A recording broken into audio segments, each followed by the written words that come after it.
New Jersey में रे docs पर अपनी शिफ्ट पूरी करने के बाद घर लौटता है। उसकी पूर्व पत्नी मैरी रे के घर छोड़ जाती है ताकि रे उनकी देखभाल कर सके, जबकि वह अपने माता पिता से मिलने बोस्टन जा रही है। रेचल अपने पापा को नमस्ते कहती है, लेकिन रॉबी उसे अनदेखा कर देता है। बाद में खबरों में बताया जाता है कि यूक्रेन अंधेरे में डूबा है क्योंकि वहां रात में अजीबोगरीब बिजली गिरने के तूफान आए हैं। माना जा रहा है कि विद्युत चुंबकीय तरंगों ने विद्युत प्रवाहों को बाधित कर दिया, जिसके बाद भूकंप आया। रे रॉबी को बेसबॉल खेलने के लिए मना लेता है, लेकिन लड़का उसे डैड की बजाय नाम से ही बुलाता है और दोहराता है कि उसे यहाँ आना पसंद नहीं है। निराश रे गुस्से में बेसबॉल को खिड़की से बाहर फेंक देता है और रॉबी अपने कमरे में लौट जाता है। कुछ सलाह देने की कोशिश करती है, लेकिन वह इसकी बजाय झपकी लेने का फैसला करता है। कुछ घंटे बाद रे उठता है और देखता है कि रेचल ने खुद के लिए खाना मंगवाया है। रे वही खाना खाते हुए रॉबी को बुलाता है, लेकिन वह जवाब नहीं देता। रेचल बताती है कि रॉबी रे की कार लेकर चला गया है। बेचैन रे घर से बाहर निकलता है, उसका गैराज खाली है या नहीं, लेकिन वह सड़क पर आसमान की ओर देख रहे लोगों को देखकर ध्यान भटका लेता है। वह भी ऊपर देखता है और एक विशाल काले तूफानी बादल देखकर हैरान रह जाता है। जल्द ही हवा तेज चलने लगती है और रे महसूस करता है हवा तूफान की ओर जा रही है, जो समझ में नहीं आता। अचानक हवा रुक जाती है और बादल में बिना किसी आवाज के बिजली चमकने लगती है। रे को यह मजेदार लगता है, लेकिन रेचल डर जाती है, इसलिए वे दोनों जल्दी से अंदर भाग जाते हैं। बिजली बार बार एक ही जगह गिरती रहती है, जिससे रे भी चिंतित हो जाता है, इसलिए वे दोनों मेज के नीचे छुप जाते हैं। कुछ मिनट बाद बिजली गिरना बंद हो जाती है और वे घर की जांच करता है। पूरी इमारत में बिजली चली गई है, लेकिन वे मशीनें भी काम नहीं कर रही हैं, जिन्हें बिजली की जरूरत नहीं होती, जैसे लैंडलाइन फोन और उसकी घड़ी। वह जल्दी से बाहर भागता है और देखता है कि सभी गाड़ियां भी बंद हो गई हैं। रॉबी पास में ही है और खोया खोया महसूस कर रहा है, तो रे उसे घर जाकर अपनी बहन के साथ रहने के लिए कहता है, जबकि वह खुद जांच करने जाता है। जब रे एक गैराज के पास जाता है तो उसका मैकेनिक दोस्त उसे बताता है कि कारों के स्टार्टर जल गए हैं, जबकि वे बिजली गिरने के पास भी नहीं थे। फिर वह चर्च के पास भीड़ में शामिल होता है, जो बिजली गिरने से सड़क में बने एक गड्ढे को देखने के लिए इकट्ठा हुई है। रे एक मलबे का टुकड़ा उठाता है और उसकी ठंडक देखकर हैरान रह जाता है। अचानक जमीन के नीचे से गड़गड़ाहट सुनाई देती है और जैसे ही सड़क में दरारें पड़ने लगती हैं, सभी लोग पीछे हट जाते हैं। वे इलाके की इमारतों और गाड़ियों को नष्ट करने लगते हैं और जब सड़क फटती है तो चर्च भी चीर फाड़ कर बिखर जाता है। सड़क पर एक जगह कुछ सेकंड के लिए गोल गोल घूमती है और फिर धंस जाती है, जिससे एक गड्ढा बन जाता है जिसमें कारें गिर जाती हैं। जब गड्ढा एक कार को बाहर फेंकता है तो लोग घबराकर भागने लगते हैं। फिर उस गड्ढे से विशाल ट्राइपॉड जैसी टांगे निकलती हैं और उस कार को कुचल देती है, लेकिन वह समय रहते बच जाता है। जल्द ही एक विशाल मशीन बाहर निकलती है, जो एक एलियन रोबोट है।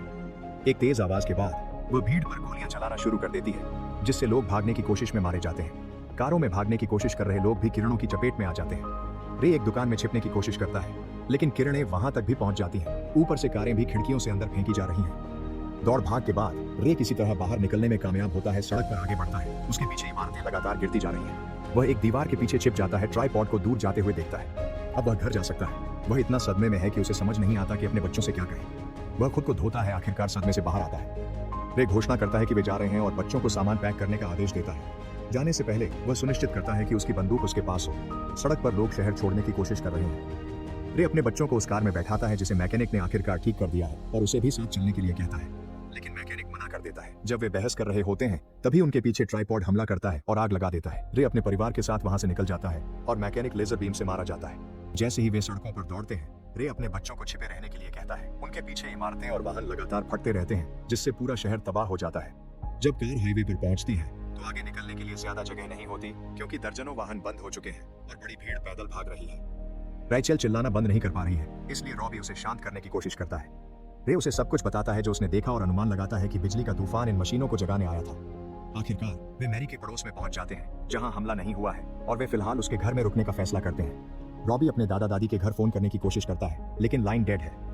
रे जो सामान घर से लाया था वो बस एक कुंवारे के बचे खुचे सामान है, इसलिए वह केवल पीनट बटर सैंडविच ही बना सकता है। हालांकि रेचल को उसे याद दिलाना पड़ता है कि उसे इससे एलर्जी है। दोनों बच्चों का खाने का मन नहीं है और रे झुंझलाहट में ब्रेड को खिड़की पर फेंक देता है। जब रात होती है तो वह घोषणा करता है कि सुरक्षा के लिए वे बेसमेंट में सोएंगे। रात के बीच में परिवार की नींद टूट जाती है जब शाखाएं हिलने लगती हैं, रोशनी की चमक दिखती है और खिड़की से कुछ गुर्राने की आवाजें आती हैं। अचानक एक तेज चीख पूरे इलाके में गूंजती है और जैसे ही रोशनी तेज होती है पूरा घर कांप उठता है। शोर बहुत तेज हो जाता है, इसलिए रॉबी अपने परिवार को एक सब बेसमेंट वाले कमरे में घसीट ले जाता है। ठीक उसी समय जब जलती हुई मलबा खिड़की से अंदर उड़ता है, रे दरवाजा बंद करने में कामयाब हो जाता है, इससे पहले कि आग उन तक पहुंच सके, और अब ये तीनों अंधेरे में रह जाते हैं। अगली सुबह रे बाहर आता है और देखता है कि बेसमेंट तबाह हो चुका है। जब वह ऊपर जाता है तो पाता है कि पड़ोस का ज्यादातर हिस्सा एक विमान दुर्घटना में नष्ट हो गया है। वहाँ एक न्यूज क्रू खाना ढूंढ रही है, तो वह जानकारी के लिए उनसे पूछता है। पता चलता है कि ये एलियन मशीनें पूरी दुनिया में दिखाई दी हैं और इन्हें वही एलियन चला रहे हैं जो बिजली के तूफानों के साथ आए थे। ये मशीनें अभेद्य ढालों से भी लैस हैं, जिसका मतलब है कि सेना एक हारी हुई लड़ाई लड़ रही है। इसी वक्त वे एक आवाज सुनते हैं तो न्यूज क्रू तुरंत वहां से चली जाती है। रे अपने परिवार को ले आता है और रॉबी को अपनी तबाह हो चुकी घर को हैरानी से देखने के लिए एक पल चाहिए। फिर वह बाकी लोगों के साथ कार में शामिल हो जाता है। जब वे ग्रामीण इलाके में पहुंचते हैं, रे समझाता है कि वे मैरी को ढूंढने के लिए बॉस्टन जाएंगे। रॉबी बार बार कहता है कि वह वापस जाकर एलियनों से लड़ना चाहता है, जिससे वह और उसके पिता के बीच बहस हो जाती है। जब रैचल कहती है कि उसे बाथरूम जाना है तो रे कार रोक देता है ताकि वह जंगल में जा सके। वह नदी के पास जाती है और सैकड़ों लाशों को तैरते हुए देखकर डर जाती है। रे भी यह देखता है और जल्दी से उसे वापस कार में ले आता है। जब वे एक सैन्य काफिले गुजरते देखते हैं तो रॉबी उनसे विनती करता है कि वे उसे अपने साथ ले जाएं, क्योंकि वह बदला लेने बेताब है। रे फिर से उससे बहस करने लगता है, लेकिन रैचल ही अपने भाई कार में वापस बैठने मना लेती है। सफर के दौरान रॉबी लगातार उदास रहता है, इसलिए रे उसे गाड़ी चलाने देता है, भले ही उसके पास लाइसेंस नहीं है। शाम को वे एक ऐसे इलाके में पहुंचते हैं जहां कई शरणार्थी भागने का रास्ता ढूंढ रहे हैं। रॉबी डर जाता है और स्टीयरिंग वापस अपने पिता को दे देता है। भीड़ जल्दी ही कार को घेर लेती है, उस पर थपथपाती है और विनती करती है कि उन्हें भी साथ ले जाया जाए। जब एक आदमी बोनट पर कूदता है तो रे उसे हटाने के लिए गाड़ी तेज करता है। बाकी लोग गुस्सा हो जाते हैं और वाहन पर चीजें फेंकने लगते हैं, जिससे उसकी नजर बाधित होती है। रे लगभग एक व्यक्ति को कुचल देता है और आखिर एक क्षण में बचने के लिए मुड़ता है, जिससे कार एक खंभे से टकरा जाती है। भीड़ इस मौके का फायदा उठाकर कार को हिलाने और खिड़कियां तोड़ने लगती है, इस बात की परवाह किए बिना कि उन्हें चोट लग सकती है। रॉबी और रे को बाहर खींच लिया जाता है और रे को अपनी बेटी तक किसी को पहुंचने से रोकने के लिए कई आदमियों से लड़ना पड़ता है। वे बहुत ज्यादा है और रॉबी की मदद से भी मुकाबला बराबरी का नहीं हो पाता, इसलिए रे रैचल से कहता है कि वह बाहर निकल जाए। हालांकि लोग टूटी हुई खिड़कियों से अंदर चढ़ने लगे हैं और उसके पास हिलने की भी जगह नहीं बची है। अचानक रे अपनी बंदूक हवा में चला देता है, जिससे आखिरकार लोग पीछे हट जाते हैं। जब वह भीड़ से रॉबी को बचाता है, तभी एक और आदमी रे के सिर पर बंदूक तान देता है। वह आदमी रे को मजबूर करता है कि वह रैचल को बाहर निकाले, फिर वह कार लेकर चला जाता है। इसके बाद परिवार एक डाइनर में जाता है और देखता है कि लोग फिर से कार के लिए लड़ने लगते हैं और रास्ते में कई गोलियों की आवाज सुनाई देती है। बच्चों को यकीन नहीं होता कि अब उनके पिता का मानसिक संतुलन बिगड़ गया है। कुछ ही पलों बाद तीनों भीड़ के साथ पुल पार करते हुए शामिल हो जाते हैं और हजारों लापता लोगों के पोस्टर देखते हैं। जिन्होंने खबरों से जानकारी सुनी थी, वे पुष्टि करते हैं कि यह दुनिया भर में हो रहा है। यूरोप में बुरा हाल है। आखिरकार वे शहर में पहुंचते हैं जहां बिजली है, ट्रेन गुजरती है।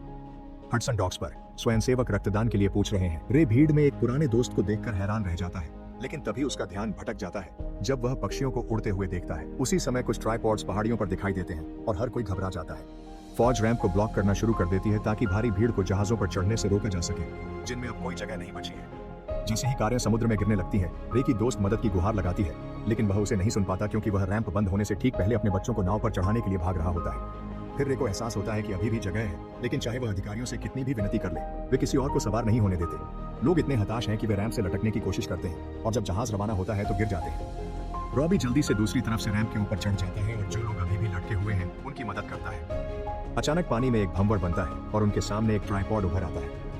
वह एक फेरी को पलट देता है, जिससे कारों में बैठे लोग समुद्र में गिर जाते हैं। एक वाहन रे के परिवार को पानी के नीचे धकेल देता है और वे देख सकते हैं कि उसमें शरणार्थी फंसे हुए हैं, जबकि बाकी जहाज भी पलट जाते हैं। रे और उसके बच्चे सतह पर पहुंच जाते हैं और ट्राइपॉड की टेंटिकल्स से बचने के लिए जितना तेज हो सके तैरने लगते हैं, जो पानी से लोगों को पकड़ रही है। सौभाग्य से परिवार किनारे तक पहुंचने में सफल हो जाता है और वे भय के साथ देखते हैं कि ट्राइपॉड्स जमीन पर भी लोगों का पीछा करना जारी रखते हैं। तीनों भागते रहते हैं और जंगल में प्रवेश करते हैं, जहां लोगों के कपड़ों के टुकड़े आसमान से गिर रहे हैं। वे सड़क पर जा रही भीड़ में शामिल हो जाते हैं और जैसे ही रॉबी एक और सैन्य काफिला गुजरते हुए देखता है, वह तेजी से आगे बढ़ने लगता है। जैसे ही वे काफिले में शामिल होते हैं, जेट उनके ऊपर से उड़ते हैं ताकि पहाड़ियों पर होने वाली लड़ाई में भाग ले सके। रे को रेचल को नीचे रखना पड़ता है और रॉबी को युद्ध में शामिल होने से रोकने के लिए उसके पीछे दौड़ना पड़ता है। इलाके में हर तरफ धमाके हो रहे हैं, तभी रे रॉबी को झकझोरता है ताकि वह समझदारी से काम ले। इसी समय एक दंपति सोचता है कि रेचल अकेली है और उसे अपने साथ ले जाता है, इसलिए रे को रॉबी को छोड़कर उसके पीछे जाना पड़ता है। दृढ़ निश्चयी रॉबी लड़ाई में शामिल होने दौड़ जाता है और रेचल को वापस पा लेता है, लेकिन अब उसे देखना पड़ता है कि सैन्य ट्रक जलते हुए पहाड़ी से नीचे आ रहे हैं। अब ट्राइपॉड्स शहर के करीब आ रहे हैं, इसलिए रे और रेचल को भागना पड़ता है और रॉबी को पीछे छोड़ना पड़ता है। हार्लन नाम का एक आदमी उन्हें देखता है और अपने तहखाने में छिपने को कहता है। रेचल अभी भी अपने भाई को खोने के बाद डरी हुई है और रे उसे समझाने की कोशिश करता है कि वे बाद में उसे ढूंढ लेंगे, इसलिए उसे सो जाना चाहिए। हालांकि जब वह अपनी पसंदीदा लोरी गाने को कहती है तो रे को उनमें से कोई भी याद नहीं आती। वह एक यादृच्छिक गीत गाता है और जब रेचल आखिरकार सो जाती है तो वह हार्लन से एक ड्रिंक स्वीकार करता है, जिसने अपना पूरा परिवार खो दिया है, लेकिन उसके पास तहखाने में इतनी सामग्री है कि वे कुछ समय तक रह सकते हैं। हार्लन को एहसास होता है कि अगर मशीनें जमीन के नीचे थीं, तो इसका मतलब है कि एलियंस इंसानों से पहले यहाँ थे और वे पूरे समय उन्हें देख रहे थे। अचानक इमारत हिलती है और छत से कुछ मलबा गिरता है, जिससे तहखाने में एक छेद बन जाता है। हार्लन रे को खिड़की के पास ले जाता है और दिखाता है कि ट्राइपॉड्स अब बसने लगे हैं। फिर वह बताता है कि उसने रे को अपने साथ छुपने दिया क्योंकि उसे उम्मीद है कि वे दोनों मिलकर ट्राइपॉड से लड़ सकते हैं। मलबे के बीच और दीवारों पर रे को कुछ रहस्यमय लाल बेलें मिलती हैं। फिर रे को एक आवाज सुनाई देती है, वह सबको छुपने को कहता है। उसी समय एक ट्राइपॉड की टेंटेकल तहखाने में घुस आती है। जब वह चूहे से ध्यान भटकाती है तो रे इस मौके का फायदा उठाकर चुपके से घूमता है और रैचल से फिर मिल जाता है। वे हर बार तब चलते हैं जब टेंटेकल दिशा बदलती है ताकि वे देखे जाने से बच सके। हार्लन उसे कुल्हाड़ी से मारने को तैयार होता है, लेकिन रे उसे ऐसा न करने का इशारा करता है। इसलिए हार्लन सावधानी से उसके नीचे से चलता हुआ रे के पास आ जाता है। दुर्भाग्यवश वह शोर कर देता है और ट्राइपॉड का ध्यान आकर्षित कर लेता है, लेकिन रे को एक आईना मिल जाता है और वे जल्दी से उसके पीछे छुप जाते हैं। टेंटिकल इस चाल में फंस जाती है और लगभग चली जाती है, लेकिन जैसे ही उसे एक पैर हिलता हुआ दिखता है वह वापस आ जाती है। समूह तेजी से चलता है और उन्हें ढूंढने से पहले ही भाग निकलता है। एक जूता छोड़ देता है जिससे ट्राइपॉड को यकीन हो जाता है कि वहाँ कोई नहीं है। टेंटिकल आखिरकार तहखाने से बाहर चली जाती है, हालांकि पानी में लहरें संकेत देती हैं कि कुछ और आ रहा है। कुछ टूटने की आवाज सुनने के बाद तीनों लाइट बंद कर देते हैं और फिर से छुप जाते हैं। अब असली एलियन अंदर आते हैं और समूह के बेहद करीब पहुंच जाते हैं, जो अपनी छुपने की जगह बदलने के मौके का इंतजार करते हैं।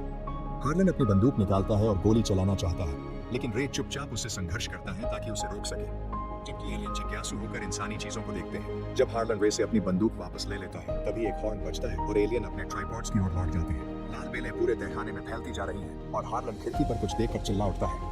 रे करीब से देखता है, पता चलता है कि एलियन खून निकाल रहे हैं। फिर वे खून जमीन पर छिड़कते हैं ताकि लाल पौधे को उर्वरक मिले। एक हताश हार्लन तहखाने में गड्ढा खोदना शुरू कर देता है। वह एक सुरंग बना सकता है, शहर के सबवे स्टेशनों तक पहुंच जाएगी। वह चिल्लाता है, मेरा खून नहीं, और जब रे रोकने की कोशिश करता है फावड़े से उसे मारता है। फिर रे रैचेल की आंखों पर पट्टी बांधता है और उसे कान ढककर गाना गाने को कहता है।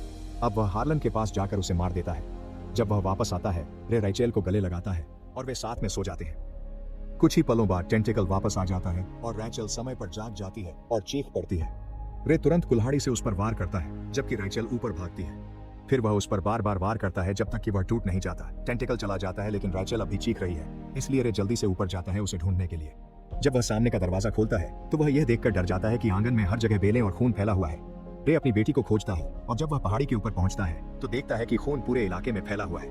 अचानक एक ट्राइपॉड उसके पीछे आकर उतरता है, इसलिए रे को भागना पड़ता है। वह एक ट्रक के अंदर छिपने की कोशिश करता है, लेकिन ट्राइपॉड उसे उठा लेता है और नष्ट करना शुरू कर देता है। इसके रे को मारने से पहले ट्राइपॉड का ध्यान भटक जाता है जब वह पास में रैचेल की चीख सुनता है। वह रैचेल को उठा लेता है और चलते हुए रास्ते में और इमारतों को नष्ट करता जाता है। जैसे ही रे उसके पीछे दौड़ता है उसे एक सैन्य ट्रक मिलता है और वह कुछ ग्रेनेड ले लेता है, जिन्हें वह रोबोट पर फेंकना शुरू कर देता है। ट्राइपॉड रे को भी उठा लेता है और उसे पीड़ितों से भरी एक टोकरी में फेंक देता है, जिसमें रैचेल भी शामिल है। जब रे अपनी बेटी की जांच करता है तो एक छोटी सी टेंटिकल टोकरी के अंदर आती है ताकि अगले इंसान को पकड़ सके जिसे काटा जाएगा। अगली बार जब टेंटिकल आती है तो रे रैचेल को रास्ते से हटा देता है और खुद पकड़ा जाता है। एक आदमी तुरंत उसका हाथ पकड़ लेता है और भीड़ उसकी मदद करती है उसे वापस खींचने में। बाहर निकलते समय रे ग्रेनेड्स मशीन के अंदर छोड़ देता है और दूसरों की कड़ी मेहनत के बाद वह फिर से टोकरी में वापस आ जाता है। ग्रेनेड्स फट जाते हैं और ट्राइपॉड बिखरने लगता है, जिससे हर जगह खून फैल जाता है और टोकरी नीचे गिर जाती है। सौभाग्य से वे पौधों या पेड़ों पर गिरते हैं और सभी सुरक्षित रहते हैं, जबकि ट्राइपॉड गिर जाता है। सुबह में रे, रैचेल और भीड़ आखिरकार उस शहर पहुंचते हैं जहां पक्षी एलियन बेलों पर भोजन कर रहे हैं। रे उस अजीब पौधे को पकड़ता है और देखता है कि अब वह सफेद हो गया है, जिसका मतलब है कि वह मर रहा है। पास ही एक ट्राइपॉड एक इमारत पर गिर रहा है और एक सैनिक समझाता है कि उन्होंने उसे हराया नहीं, मशीन बस अजीब तरह से व्यवहार करने लगी और खुद ही गिर गई। सैनिक भीड़ को शहर के माध्यम से ले जाते हैं, लेकिन जल्द ही एक और ट्राइपॉड दिखाई देता है। वह मुश्किल से हिल रहा है और पक्षी पहले से ही उसके ऊपर उड़ रहे हैं। रे समझ जाता है कि अगर पक्षी पास हैं तो ढाल जरूर बंद हो गई है, इसलिए वह सैनिकों को बताता है। वे तुरंत अपनी जगह ले लेते हैं और फायरिंग शुरू कर देते हैं। सफलतापूर्वक ट्राइपॉड को गिरा देते हैं जब तक कि वह एक इमारत पर नहीं गिर जाता। ट्राइपॉड पर एक हैच खुलता है और एलियन पायलट बाहर रेंगने की कोशिश करता है, लेकिन वह तुरंत मर जाता है। इसके बाद रे रैचेल को अपने ससुराल वालों के घर ले जाता है, जहाँ वे खुशी खुशी मैरी और यहाँ तक कि रॉबी से भी मिल जाते हैं। बाद में वैज्ञानिकों को पता चलता है कि स्थानीय बैक्टीरिया ने एलियंस को मार डाला था। सुनिश्चित करें कि आप सब्सक्राइब करें और नोटिफिकेशन ऑन करें ताकि आप ऐसे और वीडियो देख सकें। देखने के लिए धन्यवाद।